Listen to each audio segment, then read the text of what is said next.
Hello everyone, welcome to my channel. My name is Ari, and today we're going to have some more stories about our toxic life. But before we start, it would be so much appreciated if you would subscribe to my channel, like the video, if you enjoy it, and maybe leave a comment down below. These simple clicks would mean a lot to the future of this channel and really reward the effort that I put in every day. And now without further ado, let's go. Today's first story. In this story, after a 20-year marriage, your soon-to-be ex-wife's affair led to divorce, with co-parenting of your son. Despite challenges, you maintain decent communication. Recently, you learned about her new and better job, which unsettled you. You find it unfair given your relationship's end and the added responsibilities you've shouldered. Her higher salary may strain your finances, particularly regarding your son's school expenses. You contemplate how things might have been if not for these challenges, leading to mixed feelings about her career advancement. Temptations to influence the hiring process are fleeting, as you remain committed to not letting the situation change your core principles. Now let's get into the story. Here's a little background. Me and my soon-to-be ex-wife were married for 20 years or so and by all accounts had a great relationship. Then she had an affair brought on by a variety of circumstances, midlife crisis, mental health, etc. And we tried to reconcile for several months, but she eventually got back together with her affair partner, moved out of our house, and has since lived sometimes with him and sometimes when they fought or when he kicked her out elsewhere. Mostly couch surfing and other temporary solutions. We have a signed settlement agreement, but are still waiting for a judge to put final approval on it. It's been more than 15 months since Discovery Day, and almost 9 months now since she moved out and we began the process of divorce in earnest.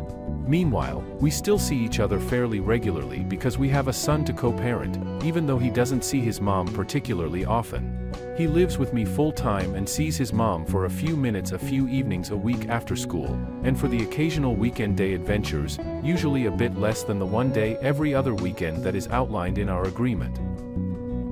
My soon-to-be ex-wife and I get along fairly well, all things considered.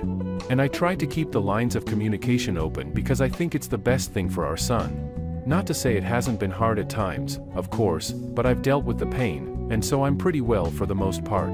I did some therapy in the early stages, and I focused on self-care and self-improvement as much as I can. Given the cramped schedule of being a full-time single parent with a full-time job, everything seems to be going well. Then I find out she's in line for a new and better job, and for some reason, this news has really knocked me off my center. It's strange to me that given how poorly she has handled her social life, blowing up our relationship, which I know she regrets not meeting her responsibilities with our son, losing contact, and being in conflict with a bunch of her family and old friends and other aspects of her personal life. Reckless spending, mounting debts, looming bankruptcy. She seems to really be doing well at work. That, I guess, is where she's focused all of her energies. This in spite of the fact that she's constantly worried, even now that her supervisors will find out about the divorce, and be the fact that her affair partner is a coworker. But even that is okay. I mean, I'm fine with the fact that she's had success at work, but then I found out she has a line on another job, one which will substantially boost her salary, and I'm knocked off kilter. So I've been trying to figure out why this is bothering me so much, and I've come up with a few things. I suppose it is part of the fact that with this new job, she would make considerably more than me.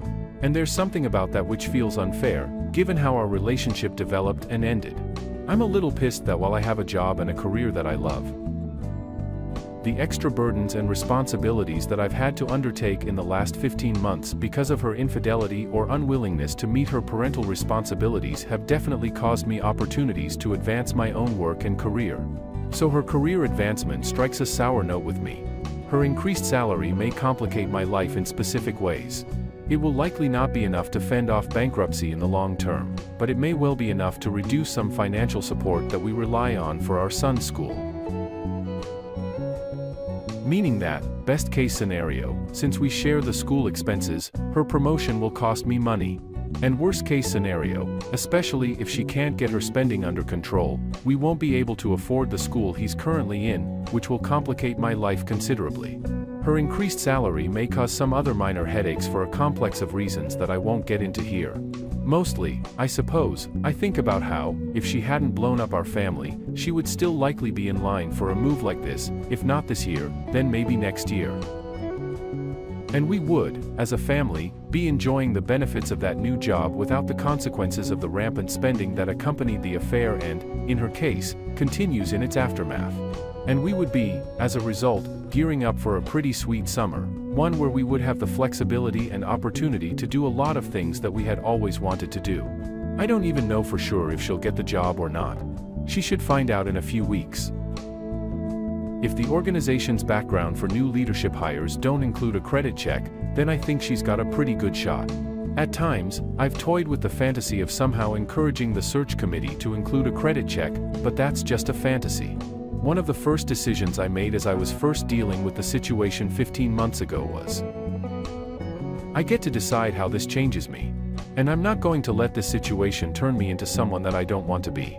That has served me pretty well as a core principle moving through all of this, and so I wouldn't really do anything to sabotage her career, but even so, the thought of her getting that job hurts a little. But fortunately, typing this out has helped.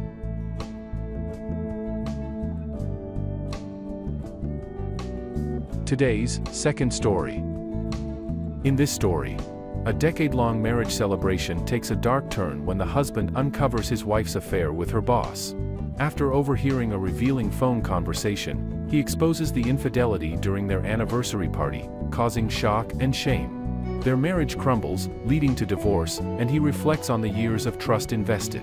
Despite the heartbreak, he finds solace in a new relationship that fulfills his emotional needs. Now let's get into the story. My wife and I were married for 10 years. Our anniversary party was coming up, and I couldn't believe I was lucky enough to find someone to be with for so long. We knew everything about each other and were best friends. Our zodiac signs were soulmates, so maybe that explains it. I did see that her sign can be known for cheating, but I ignored that, and for 10 years it was fine. We had a daughter 3 years into her marriage. My wife worked the same career all those years, and she was about to receive her biggest raise yet. Just before our planned summer family vacation. It really seemed like I found true love and would always have her. The night she got home from getting her raise, she was flustered and blown away at the good news. She acted like it hadn't sunken yet. I thought I saw an expression on her face that looked blown away and worried about something. I asked if she was having trouble believing her own success, and she forced a laugh and said yeah. She wasn't convincing me. I knew something else was going on, but when I tried asking, she said she was fine and only pleasantly surprised. I didn't know what else to say, but her cheating on me did not cross my mind. Then she said something weird before she went into our bedroom. She said her boss is incredible and she was lucky he likes her so much. This made me do a double take. It sounded weird, and I think she realized she slipped by saying it that way. The next day was the same day as our anniversary party. As we got ready, she got a phone call and it was her boss. She dismissed herself to talk in the office, which she normally did so she could write stuff down for later. Unbeknownst to, my wife knocked right up against the door to listen to their conversation. At first, she just thanked him again for the raise, and then she got really quiet. She whispered that she was glad she could thank him properly, that he was really amazing, and that she wanted to feel him again. Then she asked him if there were any security cameras that could see into. She was quiet for a beat, then said that was good because no one could find out what they were doing or they'd be fired. I was putting together a pretty clear picture in my head.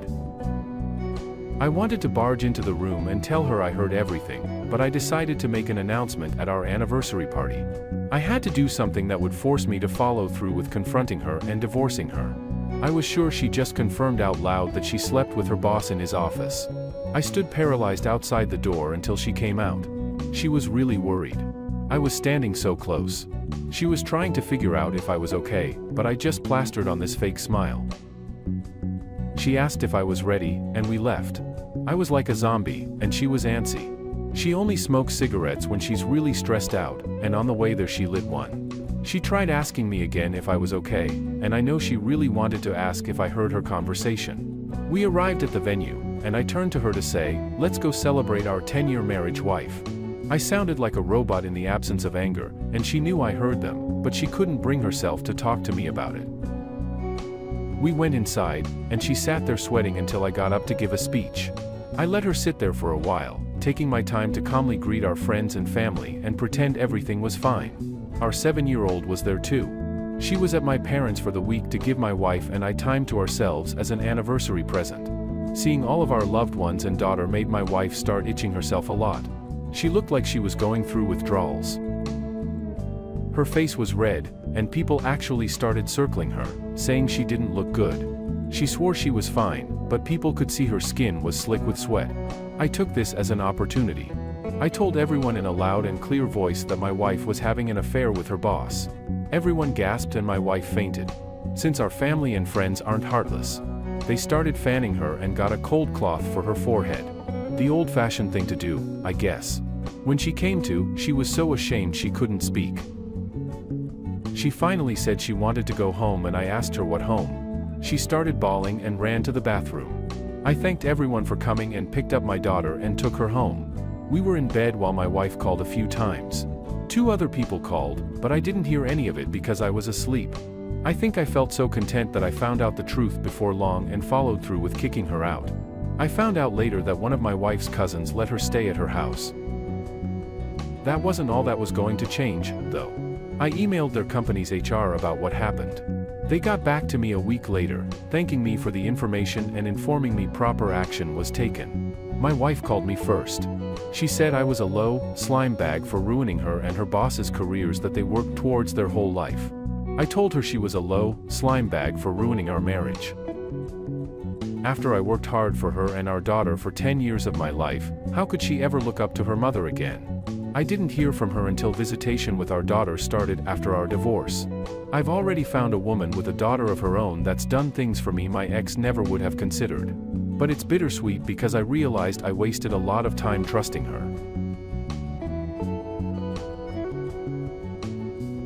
Today's third story. In this story, Opie noticed several unusual things around the house, including the couch being moved, changes in the fridge, a strange cologne smell, and a surprising discovery of condoms not belonging to them. They also observed a mysterious man in their house and suspect infidelity on their wife's part. He is confused and hurt, wondering what they did wrong, but is considering consulting a lawyer and contemplating the possibility of divorce. Now let's get into the story. I noticed a few things around the house. The couch was closer to the wall. I kept it away from it because it covered the vents. Otherwise, a water jug was constantly placed a different way in the fridge. We're both lefties. There was a faint smell of cologne, not mine, that I'd noticed on the couch and in the bed.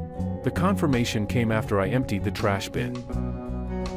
Last week, I put a bag in the wrong way so things were prone to slip to the side. So this week, 2 days ago, when I was getting ready for trash day, 2 used condoms were sitting in the bin. I checked my nightstand, and to my surprise, I found the notorious black Trojan Magnum box sitting at the back of a drawer, along with 2 other empty boxes of assorted condoms. I've never bought Magnums in my life. Finally, I left the house to run errands yesterday, and halfway to the first and farthest location, I realized I left my phone at home and decided to head back, as I'm useless without shopping lists and reminders. As I reached my driveway, I noticed a Porsche sitting in it. On a hunch, I parked 2 houses down and remotely opened my garage door, and closed it as I would any other day. I waited a few seconds, and a man of comparable age to my own jumped out from my backyard, shirt in hand, got into his vehicle, and sped off. I entered my house to find my wife curled up in her recliner with her face in her hands. I told her that I saw her friend and was going to ask what all was going on. But upon walking towards her, I smelled the dreaded cologne. I spent the night in my car, parked in a free parking garage. We haven't spoken since. She seemed happy. I'll reluctantly admit to noticing no change in her behavior aside from being too tired for 6 and not being all that interested in cuddling or doing much else in the realm of physical touch with me. At least we last tried before Valentine's Day this year. But her tiredness began long before that. I want to think I did my best. Washed dishes, did my own laundry, helped with hers, took out trash, mopped, swept, spent time with her away from electronics, either reading or watching shows without being on my phone. I won't go on because of redundancy. I'm lost and confused. I'm not a saint, but I don't talk to other females aside from at work or simple hi to a cashier or coworker. I stopped looking at porn long before we got married. Among other things, to show her respect. I'd like to know what I did wrong that threw her into the arms of another. But also I'm probably not in the best place to talk to her yet. Worst comes to worst, we get divorced and I start again or something. That's probably the only scenario. I believe in forgiveness, but I also don't forget. Thank you for reading. Update: I'd like to take a moment and say thank you to the kind souls out here. You hear about it, know someone who goes through it, and you don't think twice until it happens to you. I want to say that I'll be me in no time, but it will take time. For the moment, I am consulting with a lawyer. I'm not wishing to drag the US out. The house is a rental. I'll deal with the lease as well, through friends. I've gotten 2 suitcases worth of clothes out of the house. My electronics are with me and our bank account is just hers with enough money for the week. Streaming passwords have been changed and I found a room with our church pastor. It will be a long road. I'm repeating the phrase "it's not your fault" as many times in my head as I can. It seems to help. I might move back home or maybe just start somewhere else. I have some marketable skills and certifications, so hopefully, that comes in handy.